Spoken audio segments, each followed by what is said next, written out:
Hey friends, welcome to Nina's Notes. This is number 131. And today we're going to be talking about unlocking your brain's happiness hormones through movement and connection. I wrote this newsletter to follow up from a talk I gave on the beach before a party. And I explored the concept of the pursuit of happiness through the lens of biochemistry and neuroscience, and really dove into how dance floors, gatherings, and connection, friendship can drive our brain's joy systems. The talk was a hit, so I wrote it up in the Nina's Notes newsletter and now recording it with audio and video for you to enjoy. So let's get into it. Unlocking your brain's natural happiness hormones. Our brains are always manufacturing happiness hormones, but modern life often blocks their production or gets in the way. But the good news is that we could rewire our brains by doing activities that trigger happiness and create greater joy and well-being. There are four key neurotransmitters that are involved in happiness, and I call them the happiness quartet. We have dopamine, which is best known as the reward chemical, and it provides pleasure and motivation. Serotonin is the happiness and joy neurotransmitter. It's also our mood stabilizer, which promotes feelings of joy and contentment. We also know oxytocin, which is the love hormone, and this facilitates bonding and trust. And then we have endorphins. These are your body's natural painkillers, and they also produce feelings of euphoria. And this happiness quartet, so dopamine, serotonin, oxytocin, and endorphins, they all work in harmony together. Social recognition will increase your serotonin, and this can also boost dopamine, which then creates a positive feedback loop. And these systems have evolved to reinforce behaviors that are beneficial to our survival and reproduction. So let's talk about the neuroscience of happiness. While these systems work together in our modern society, we're flooded with one of these neurotransmitters more than others, and that's dopamine. Dopamine is our pleasure hormone, and it has only 5 receptors in the brain. But pleasure is not happiness. The pleasure we experience from dopamine is very addictive. It's short term, and usually it's experienced alone, it's visceral in a way that's felt really throughout the body. It's also linked with addiction if you're overexposed. Serotonin is our joy hormone, and it has 14 receptors in the brain. And serotonin is non-addictive, and the joy we experience from serotonin actually lasts long term. But we usually get bursts of serotonin from shared experiences. We usually get bursts of serotonin from shared experiences, not alone like you do with dopamine. Serotonin is ethereal, it's felt in the mind, while dopamine is felt in the body. And serotonin regulates mood stability, and it fosters a deeper, more enduring sense of happiness. And our brains are fascinating. They're super complex, but they're adaptable. So our brains can physically change in response to repeated experiences. We can choose to rewire our brains from too much dopamine into more serotonin release. Happiness pathways can be activated through continuous activation. I think about this as your brain creates these neural pathways that are like highways, and you can travel down a highway many, many, many times, and the road gets very smooth. But if you want to create a new pathway, it starts off like a dirt road, and your brain doesn't want to take it. But the more you travel on that dirt road, the more it smooths out, and then your brain will prefer this one, and then the superhighway that you had before will start to degrade. So serotonin release is also tied with more disciplined practices, and you can strengthen these happiness pathways through happiness activities. You could think about this like a mindfulness practice, journaling, letting go of things in the past that are out of your control, being in nature, and doing acts of service. Of course, a personal favorite of mine, and I hope many of yours as well, is dance. Dance is very, very powerful, and rhythmic movements can increase your serotonin synthesis and release, and it can help strengthen these pathways. I truly believe that dance is medicine. So how does dance create happiness? Dance is one of the few things we can do that activates and integrates the mental, the physical, the emotional, all together in perfect harmony. Dance lowers stress, it releases serotonin, and it encourages the growth of new brain connections in areas that are tied to long-term memory, executive function, and spatial awareness. Dance can also reduce your chance of developing dementia. There was a 2003 study that was published in the New England Journal of Medicine, which looked at how leisure time activities affected older adults in their chances of developing dementia. And dance reduces an individual's chance of developing dementia by 76%.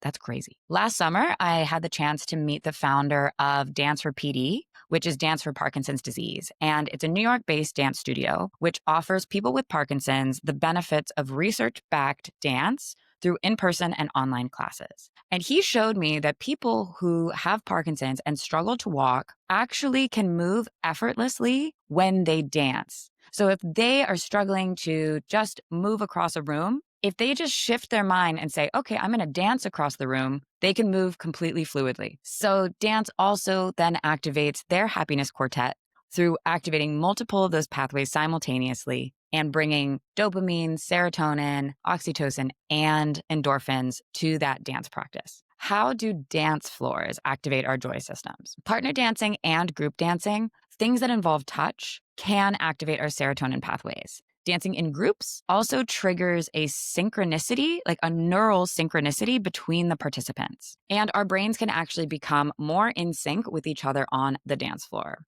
This creates a collective production of endorphins and elevates our oxytocin levels. This creates a biological, like a biochemical sense of connection. And also on the dance floor, our brain mirror neurons are activated, which creates an emotional resonance between the dance participants. And an Oxford University study was done that showed that synchronous dancing can elevate your pain threshold by 33%.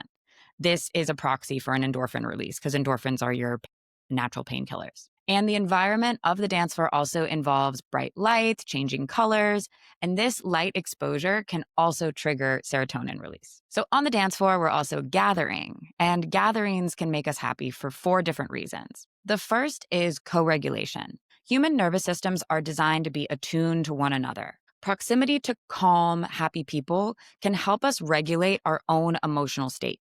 And emotional contagion is a real phenomenon that operates on a biological level. I remember I watched this video in grad school where this woman started to laugh, and she's laughing and laughing. And soon the people around her, they're kind of looking at her thinking she's a little bit weird. And then they start laughing too. And then the people next to them start laughing. And all of a sudden, the entire auditorium is laughing.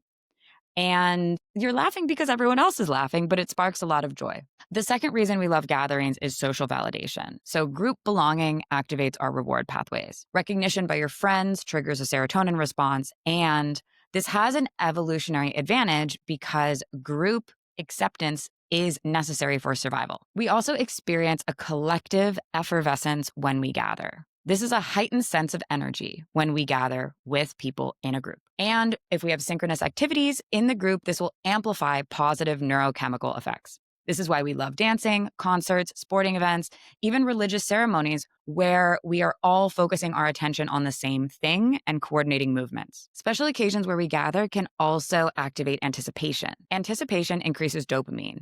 And the combination of novelty, social gathering, and purpose creates optimal conditions for producing this happiness quartet. We also need connection and belonging. Human brains have evolved primarily for social interaction.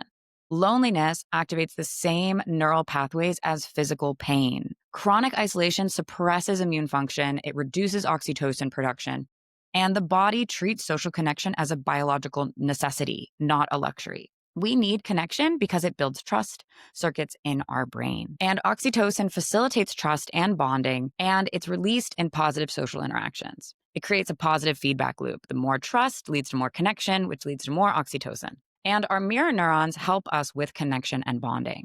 These brain cells fire when we perform an action and then we see someone else perform it back. This allows us to feel with others, amplifying joy and other emotions like empathy and sorrow. Understanding the neuroscience of happiness gives us the power to create more of it. So I'll leave you with a few practical tips to create more healthy happiness. The first is bring regular dance or movement into your routines, especially with others. 10 minutes of rhythmic movement can really boost your serotonin, dopamine, oxytocin, and your endorphins. You can also practice eye contact and physical touch with trusted loved ones. Practice active listening, and this will strengthen neural pathways for connection. Also, immerse yourself in nature. This reduces cortisol and it will increase endorphins. Our brains process natural settings more effectively than urban ones. And lastly, bring intentional gatherings into your life. Design gatherings that include elements of synchronicity, shared purpose, and positive touch can maximize neurochemical benefits. Our brains are literally wired for connection, movement, and community. When we honor this design, we unlock our brain's natural innate capacity for joy.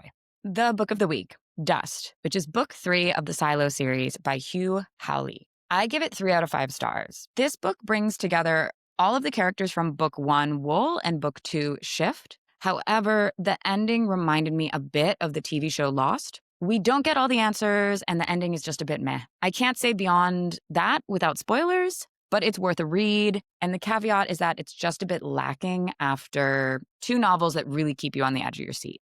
This was a reader recommendation by Taylor. Thanks, Taylor. Now check this out. Japan has developed a plastic that disappears within hours in seawater and boosts soil health. Researchers at the Riken Center in Japan have developed a groundbreaking biodegradable plastic that dissolves in seawater within hours and decomposes in soil in just 10 days. The research was published in Science on November 22nd, 2024. Traditional plastics can take centuries to break down, and they harm marine life. This new material is made from food-safe, non-toxic components, and it also enriches soil by restoring nutrients and carbon content during decomposition. It offers a promising solution for sustainable waste management, reducing long-term environmental pollution. Thanks so much for listening and watching Nina's Notes number 131. If you like this, click the share button and send it to a friend. And don't forget to subscribe at my website, ninasnotes.xyz. See you next week.